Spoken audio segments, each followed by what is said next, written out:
Chicken pakoda మంచిగా మెత్తగా క్రిస్పీగా కావాలనుకుంటున్నారా? అయితే ఒక్కసారి నా రెసిపీ అయితే ట్రై చేయండి. ముందైతే చికెన్‌ని కడిగేసేసి దాంట్లో మంచిగా పసుపు, ఉప్పు, కారం, ధనియాల పొడి, గరం మసాలా, చికెన్ మసాలా, కొంచెం కబాబ్ మసాలా, కొంచెం కార్న్ ఫ్లోర్ వేసేసేసి, కొంచెం పెరుగు వేసేసేసి ఆహ్, ఒక ఎగ్ అయితే ఇంపార్టెంట్.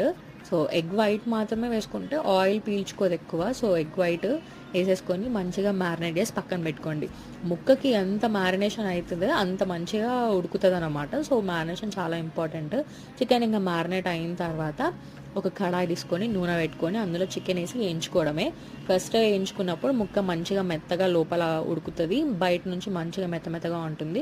మీకు ఇంకా క్రిస్పీగా కావాలనుకుంటే సెకండ్ టైం మళ్ళీ వేయించుకోండి. ఇంకా సైడ్ డిష్ కింద నేనైతే కరివేపాకు, మిరపకాయలని కూడా నూనెలో వేయించుకునేసి పక్కన పెట్టుకొని వేడి వేడి అన్నంలో తినేసేసాను. నా స్టైల్ ఒకసారి ట్రై చేసి